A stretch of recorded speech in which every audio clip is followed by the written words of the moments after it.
How's that, Brian Seitz? And we're back. All right, here we go. Miss you, buddy. Welcome back to Restaurantopia. This is Dave Ross. I'm here with Anthony Hamilton. Anthony, how you doing, buddy? Oh, what's up, Dave? That was a hell of an intro, man. Why, thank That you. was so smooth. Just rolled off the tongue. You'd think we wouldn't have an absence at all. I appreciate that. I just want to let you guys know that we miss you as much as you've missed us.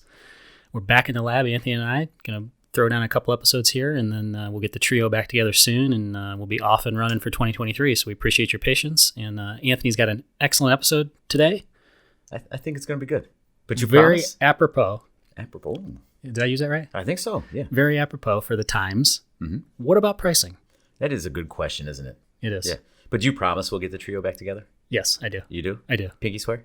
Yeah. All right, great. Man, I'm looking forward It's to on that. camera. It's been too long, brother. Imagine a perfect world where you can build a restaurant, open the doors, and make loads of money.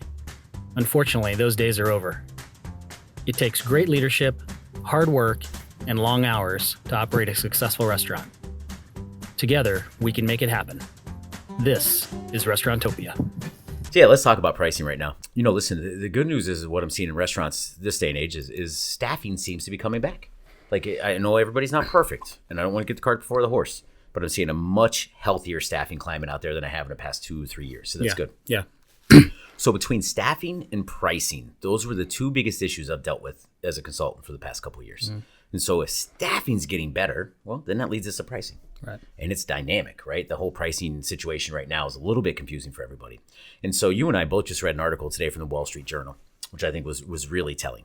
And it was talking about how inflation is slowing way down. And I was like, oh, okay. And we'll actually share this article in the show notes for reference as well. And, you know, it doesn't seem like inflation is slowing down, though, right? Like, you're still paying the same at the grocery store and through your distribution and everything else. Like, Well, in the chat now is that how much more you're paying at the grocery store. I mean, there was a whole, yeah. and I think it's still happening a little bit where they're saying it's actually might be cheaper to eat out than be at the grocery store. They were talking about it.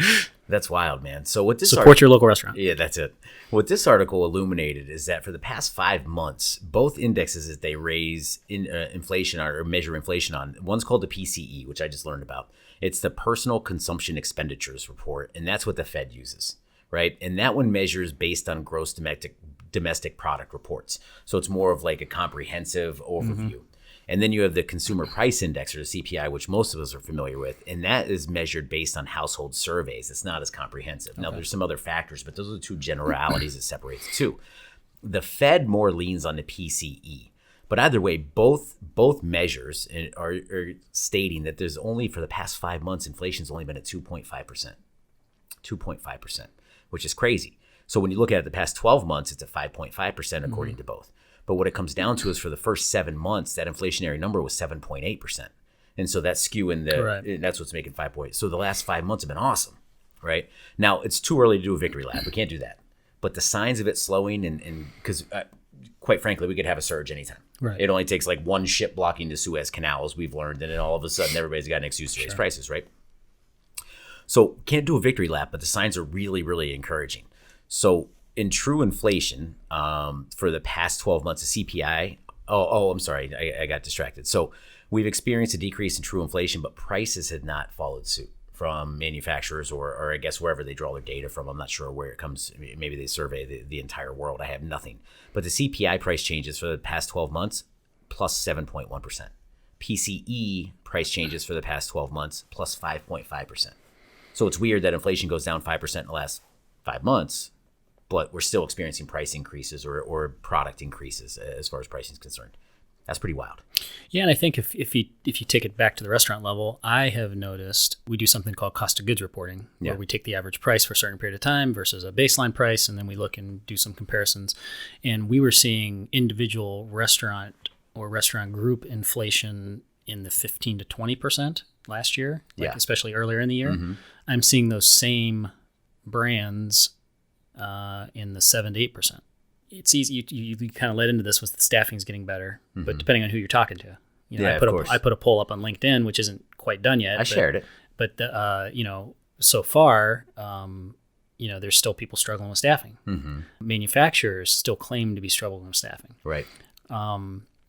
We've also seen money that's never been made in the food service industry in the last couple of years. Mm-hmm. So I could imagine that some of these manufacturers are, maybe not bringing things down as quickly as they They're should. holding Potentially, on to it. Potentially. They had a couple bad years they had to make up for, right? Yeah, but and I'm not calling anybody out or creating some sort of scandal here. But I think we all know how the economy works. Yeah, exactly. So up like a rocket, down like a feather. Is that what they say? Like no, I've never heard that before, but that's profound. But yeah, so I think it's all stuff to consider, and I think that on the restaurant end, we're starting to see some of those things get better. But I'm interested to see where you're going to go on pricing because I have some thoughts. But and I'll be honest with this is less of consultative from this episode and more just a discussion because I'm not sure. And I think there's a couple different outlets you can go, and depending on the operation, I would recommend, and depending what segment, I would recommend a couple of things. But I'm hesitant to really go all in on this because I just don't know. I don't think anybody does. But I wanted to share some thoughts anyway and get the wheels turning. So Technomic's has been reporting for the past year. Consumer trend, they're pointing to less visits, but bigger spend per visit. And so you're seeing restaurants put out all-time highs in sales, much which you alluded to a second ago, but their traffic's down because prices are so much higher at restaurants. And listen, that's inevitable. We had to do that. We had to raise prices. There was no ifs, ands, or buts about it. But the question is now, should restaurants start considering lowering prices where they can?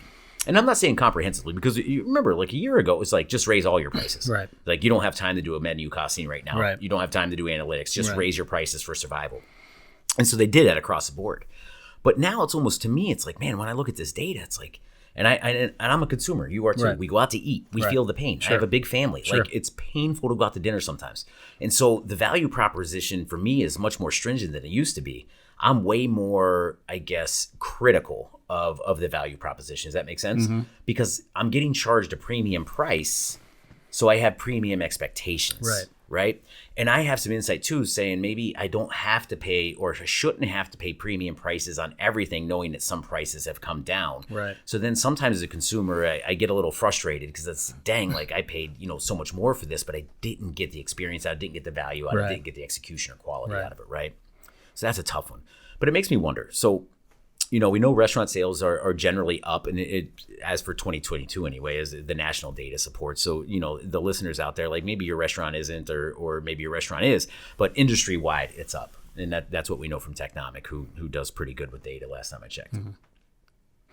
Yeah, I think the interesting notion is, you said it, and this is what was on my brain, was like, should restaurants start easing up on pricing? Should they start lowering pricing? I don't know if I've been doing this 17 years, and I've never consulted a customer to reduce pricing. Now, maybe they had an item that was out of whack, or, there could be some one-off things, but not as a general, like, let's look at the menu to see what we might need to reduce. Right. Now, I would tell you that if you were somebody that took pricing increases non-strategically, let's say, and you just kind of did the, now I'm not talking about the last 12 months, but just in general, where you just increased everything $1, or you just did some blanket increases, and that's how you did things. There's going to be way more work involved in what you've got to do. If you were somebody that strategically raised prices, I think you need to look at it the same way if you're going to lower. You know what I mean? So again, when you're like, if I raise this up and I lose this % of customer count on that item, can I break even? Can I make more? You start analyzing those types of things. I think it's the same thing. If I lower the price a little bit here to gain more, like what's realistically, what could I gain? Can I break even? Can I make more? You know what I mean? And then you kind of, if you're looking at it that way, I think you could put a strategy behind easing up in places, promoting it properly. Yeah. Well, I have an example for you. I was working with a customer not too long ago, and they had a chicken Alfredo. And I would argue that should be one of their most popular dishes, right? I mean, it's popular for a reason. Mm-hmm. It's on every menu for a reason, right? That's a go-to. And I can speak from experience that half my family orders chicken Alfredo when they go out to eat, right? So it's not a surprise there. But they had the price at a certain way, but then they didn't differentiate, like, I guess on their lunch menu and their dinner menu. Either way, it's overpriced on both. But what it comes down to is they had to hike that price up. But now chicken Alfredo is not one of their biggest sellers. So when you do a menu engineering report and I look at it and say, why is chicken Alfredo a puzzle, right? Like, why, that doesn't make any sense, or because it's a high gross profit, low popularity item. Right. That should be a star through and through. Like your chicken Alfredo should never be a dog. It should never be a puzzle. It should never be a plow horse. Maybe a plow horse sometimes, meaning, a good popularity and lower, contribution margin. But the fact is, I look at this operation, the chicken Alfredo should be the absolute star. So when I look at that from an analytical standpoint and say, okay, something's wrong here. Mm-hmm. Well, it's not the quality of the chicken Alfredo. It's delicious. Okay. They've run it for years and years and years. Something happened, and now the chicken's not popular. Mm-hmm. So obviously, what is it? Part of the price. I would think so, right? Yeah. It's priced out of the game. Now, the market has reached its elasticity point on that particular dish. Well, and that situation, would you do a quick benchmarking of people around, like places, similar concepts, or places around there to see like, hey, maybe they are out of whack. Maybe the chicken Alfredo is going for $12 everywhere and I'm at 16 or 15, and maybe that's where I'm missing the boat. That's a great point. We've already done it. So that was on the back end of the menu engineering sheet. So when I do menu engineering, it's like you look at it, and again, those aren't familiar. We had an episode on it. I can't remember what it is off the top of my head, but we'll throw it in there for you. And it really just separates your dishes into quadrants based on. I think it was 98. Was it really? No, I don't know. Oh, that would have been awesome. That would have been awesome. I just pulled that out. Man. We should be more prepared, right? We should. Well, you don't always know which way the conversation is going to go, man. So okay, on the way to finding the episode, you'll find a lot of other good ones. So don't worry about it. Really good stuff in there. But anyway, it takes all your menu items based on, it puts them in a quadrant based on popularity and profitability, right? And ideally, you would have a highly profitable, highly popular item. That's called a star. Mm-hmm. And then there's a plow horse, which is highly popular, but maybe a slower, smaller contribution margin, and so on and so forth. But an Alfredo should almost never land in a puzzle category unless it's out of whack pricing wise. So then I looked at that and I did exactly what you said. I look at the market and see what everybody else is charging. And it seems that most people have gone down or were down and less than us. So I'm looking at that like, man, I really want to get this dish invigorated because I know what it means to the guests as far as value, and I know what it means to the restaurant as far as profitability, right? And ease of execution too, because it's all pre-built. You just toss it in a pan and throw it out, right? So it's a winner. Yeah. We got to make it win again. Right. So those two things tell me that the price is too high. So now we got to ease it back down somehow, right? But I know that's hard, right? Because it's like the operator looks at it. If you haven't done a menu engineering sheet, you're looking at it like, man, I don't want to lower my prices. I don't want to give up profit. Yeah. But I look at this instance and say, man, if I don't lower my prices, I'm giving up profit. Right. Because now all of a sudden, and what I think's going to happen this year, what I think and what I'm reading, and maybe someone disagrees with me, but I think value is going to be the term of 2023. And I'm not saying cheap. I'm just saying value. Right. Everything's got to revolve around value. And certainly appropriate pricing or lower pricing could be a very strong portion of that value proposition. Yeah, and I think I think one other thing that's going to happen, and you kind of said it earlier, was that people are going to go out less, spend more less frequently. I think is what you said. Yeah. So I'll just give you an example. I think it was Saturday night. I'm out with my wife. It's just the two of us. We're sitting at the bar at a place we enjoy. I wouldn't say it's like super upscale, but a little more on the higher end of restaurant concepts. And they do an amazing job. Mm-hmm. Like I've never been disappointed here. Awesome. Everything they do is spot on. They could not, if the restaurant was double the size, they couldn't seat the people that were waiting to. Really? This was a Saturday night in the beginning of January, where it's typically, this is what we talk about. It's like, okay, it's crickets and it's, this is the killing fields, as Brian would say. Like, how many gift cards are in those pockets? Well, maybe. I don't know if this was a big gift card place, but, but it could be. But I'm telling you, they were packed and it was busy. And people were working, they were smiling, they were slinging food. The quality was great. It was the exact experience we've ever had there. Mm-hmm. And it was awesome to see. You know what I mean? And I talked to somebody else on Monday this week that over the weekend they went to another place. They said, man, it was jammed. Yeah. And I'm like, wow. You know what I mean? So are we going to start seeing the people that maybe would go out during the week a day and then go out on the weekend? Now they just go out on the weekend. That was going to be are they going to, like what, so what does that look like? And then knowing that as a restaurateur, like how do we capture again? How do we create some value during the week so that we can maybe get that person in? And you almost have, I don't want to say you have two concepts, but you almost have you have a way more value proposition and then a gross profit proposition. This is a tremendous segue. It's almost like you read my notes ahead of time. And I didn't. So I know you didn't. So there are some things coming in. And of course, Ohio gets trends a little bit slower than everybody else does. But you see by way of LA and New York specifically, restaurants are starting to adopt dynamic pricing models or surge pricing models. And I look at that and I'm like, ooh, that feels icky. But then I think, well, explain what that is. So it's what airlines, hotels, and Uber's done for years, right? So during peak times when demand is high and supply is slow, meaning that you're busy, prices are higher, right? To your point at the restaurant you were just at, you have 100 people waiting in line. What if you went there and said, hey, would anybody pay $5 extra for the chicken marsala? If you raise your hand, I'll sit you down now, right? Mm. And people would, right? People would. So that's essentially what it comes down to. The problem is maybe everybody would, and then you got the same problem. No, then you say, how about $10? Right? Start having an auction. You got 15, got 15, got 20, got 20, right? So yeah, you could do that, but it's one of those things that I look at that could really disrupt the industry, and I don't know if it's good or bad. Mm-hmm. but it's intriguing nonetheless. And it's almost like I wish someone I know would try it. I hate to recommend it for someone because it's, again, to me, it's like tipsy turvy. It can go one way or the other. So I don't want to recommend it to anybody, but if someone were to have the courage to try, it'd be interesting. So what it comes down to is, your supply of restaurant seats are very, very low on Friday and Saturday, to your point earlier. Right. So that means demand is up, which means based on economics 101, price should increase, right? But in restaurants, we've always had static pricing. Right. Now, the other side of the coin is on a Tuesday night, when you have all the seats available, your supply is very high, demand is very low, prices should be low, right? So there's the other side of the coin. To your point, if you want to drive drive volume during the week, the prices are going to be lower. And on the weekend, you have exclusivity, you can raise your prices. I would love for somebody to have the testicular fortitude to. That's a great word. I would love to have somebody to have that courage to that just in case Brian wants to leave it in or take it out. Yeah. That we're going to do an episode he didn't have to edit. Yeah. So I would love somebody to have the courage to do that dynamic pricing, but I think what I would probably consult somebody on or recommend for somebody is having 2 separate menus. Okay. You got a Monday through Thursday menu, you got a Friday through Sunday menu. Yeah.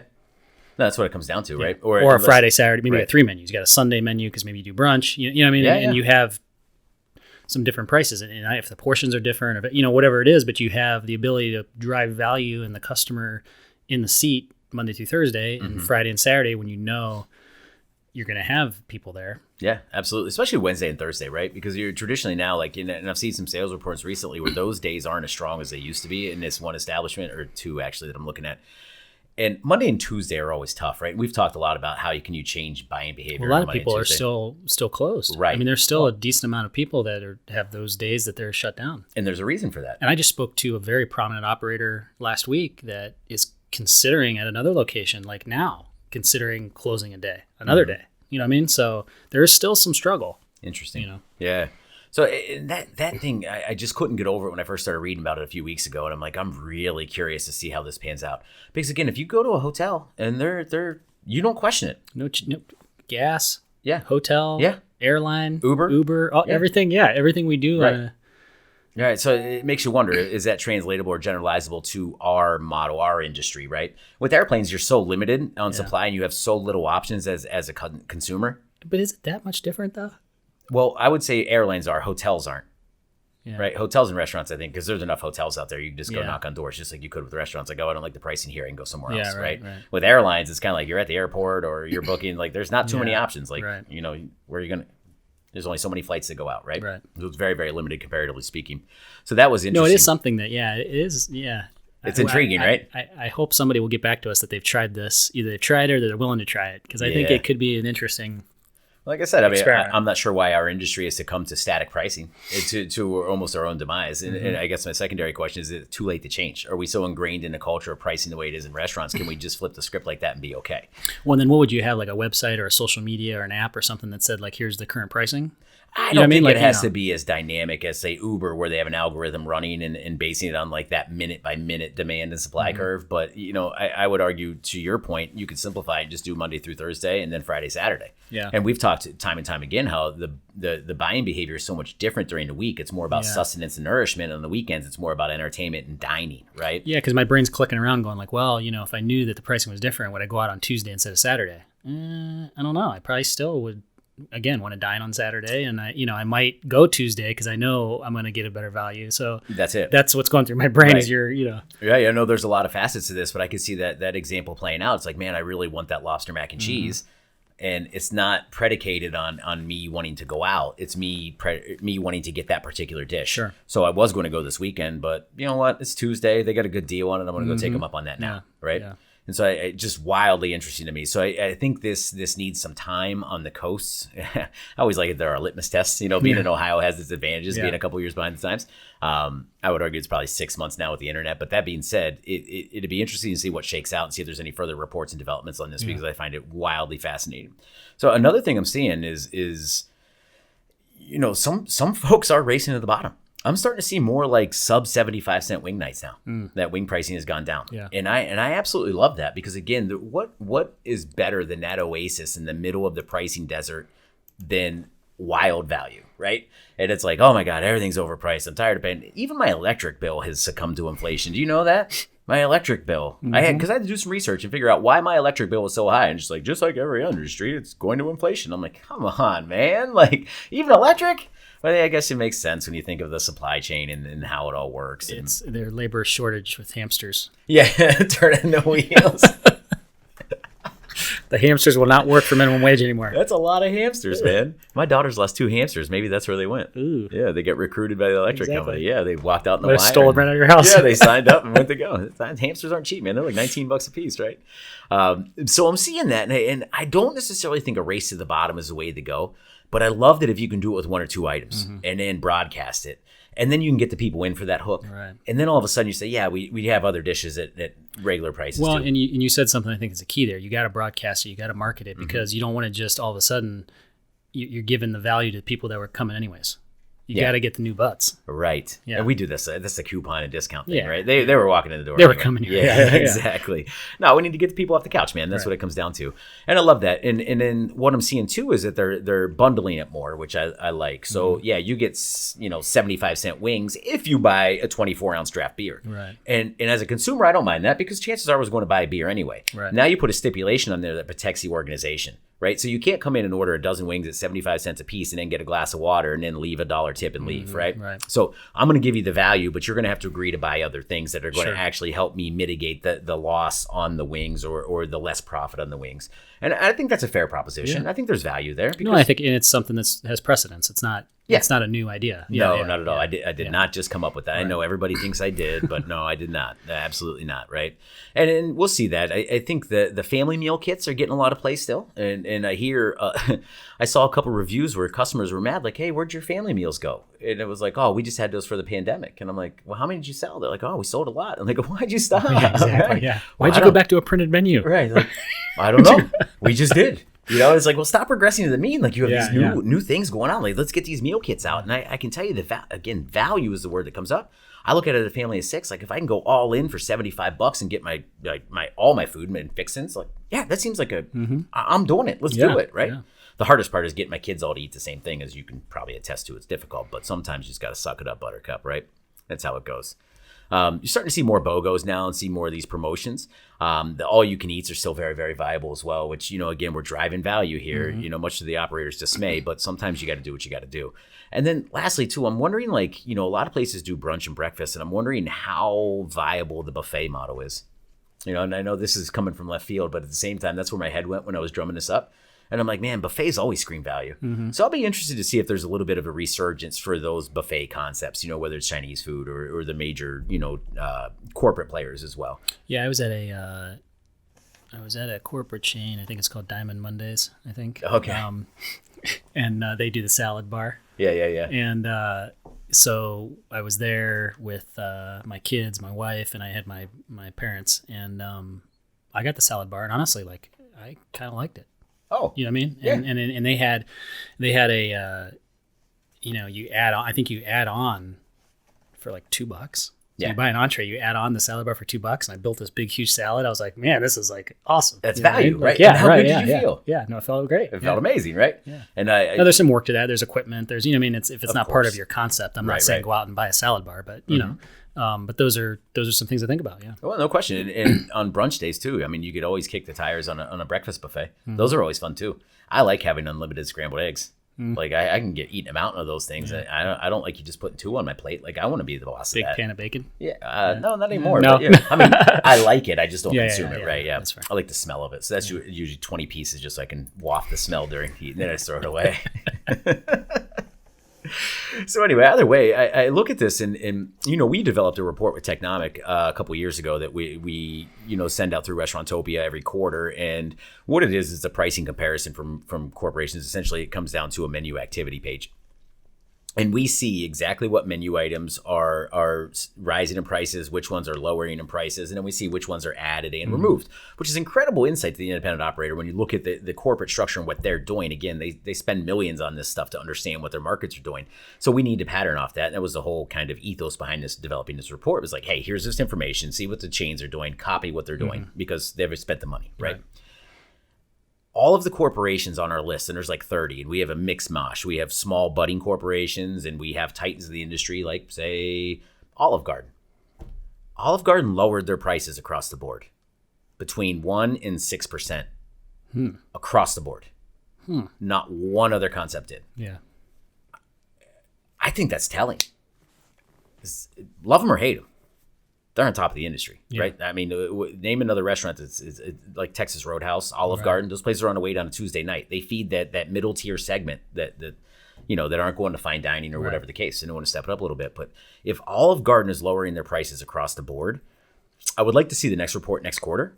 And if it's the same, and I start seeing more corporations lowering prices, I'm going to start shouting it from the rooftops. Right. I want to try to get ahead of the consumers understanding what's going on, so we can still be, quick to market as far as an independent sector, right?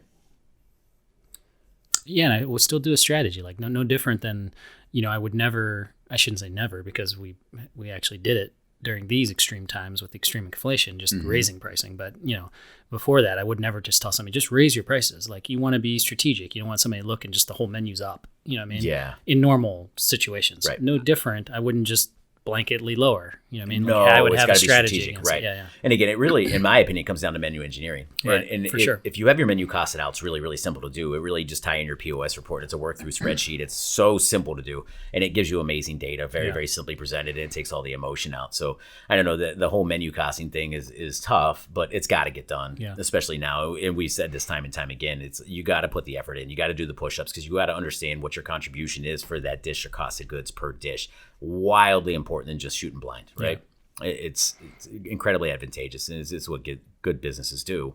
I'm not saying that, oddly enough, we have some good businesses in our portfolio that haven't costed their menu, and they're wildly successful. So there's exceptions. But if I were doing what you're doing and taking an analytical approach, I don't think there's any question I would take those two steps: menu costing, menu engineering, and then tell me where I'm at, right? Because to your point, like, why lower your prices across the board when you don't have to? Right. Going back to my chicken Alfredo example, I'm telling this operator they have to lower that price to drive sales in that item, but I didn't recommend they lower the price of garlic bread. I didn't recommend they lower the price of their mozzarella sticks. Well, right, but you also looked at it and you said, okay, we raised the price, we have less sales. Yeah, market elasticity right. 101. You know what I mean? But let's say you raised the price and your sales didn't change or went up. Why would you touch it? You wouldn't do anything. Yeah, right? absolutely. It'd be a whole different conversation. Yeah, we're not a charity. So, yeah, exactly. Right. Yeah. Let's face it. Like, so as much as we want to help the consumer, obviously it's predicated on the consumer helping our business. Correct. Is what it comes down to, right? I mean, well, listen, the consumers come in there. It's not like there's no barbed wire fences around your restaurant. Like, they're coming there. They want a value. Wait, is that a bad idea? We got to give them a value. Well, it might be another episode. I might have recommended that. So, we got to give them a value. We got to, do those things, so, but if somebody's deciding not to go to a certain place on our menu because we've made a decision, we have to evaluate that decision. I mean, the data's there. They're telling us, the market's going to tell us what to do. Yeah, it is. So dive into your POS and check it out, right? Yep. And see what your sales are. And it's not enough just look at your current sales report. Like, bring up the last few quarters and track the trend. Like, how many did we sell this quarter, this quarter, this quarter, this quarter? And then in conjunction with the pricing too. So this was our pricing activity. We raised the price and it affected, we lost 100. Yeah, when did we change it? What was before? What was after? What happened? Yep. Yeah. But what's nice about what menu engineering too is you can look at that and be like, oh shit, well, maybe chicken Alfredo wasn't the dish I wanted to sell, because now that we raise the price, we still have it for those who want it, but now we're selling more spaghetti and meatballs, and that's twice the contribution margin. So you know what? I'm not going to touch the price. I'm happy with selling less, because now we're selling so many more of a more profitable item, right? Yeah. And so long as the customer satisfaction is okay on that dish, which it is. But that's data and strategy. I love it. I mean, it's good stuff. Yeah. But it doesn't have to, we talk a lot about that stuff, but it doesn't have to be more complex than that. I mean, you're really running a couple reports that you have in-house and just doing some very simple analysis, some commonsensical stuff here. Sure. And I think it could, definitely pan out for the operator. But, one thing's for sure as we wrap this up, dynamic pricing is going to be wildly interesting to watch for the next few months, because I just started hearing about a month, 2 months ago maximum. So we'll see what LA and New York are up to and see how it's received. And we'll probably adopt some of those practices here in Cleveland. And that being said, I think, again, the word of the year is going to be value, in my opinion. Yeah. No, I agree. Anthony, this was awesome. Great way to kick off the year. Thanks for putting it together. Thank you for listening. And we'll see you next time on Restaurantopia. It's on. This is a high quality pod. Thank you, everybody. Take care. Adios. Thank you for listening to Restaurantopia. The gratitude that we have for each and every one of you spending your precious time to listen to this podcast is immeasurable. Please make sure to tell a friend about this podcast. And also, if you have any feedback for us, visit us on restaurantopia.com and drop us a line. You can also subscribe on your favorite place to listen to podcasts. Thank you and have a great day. We also want to thank our sponsor, Hillcrest Food Service. If you are a local independent restaurant and are looking for a distributor who has chef and operational consulting, provides marketing support, does menu reviews, and most importantly, wants you to be successful, reach out to Hillcrest Food Service at hillcrestfoods.com.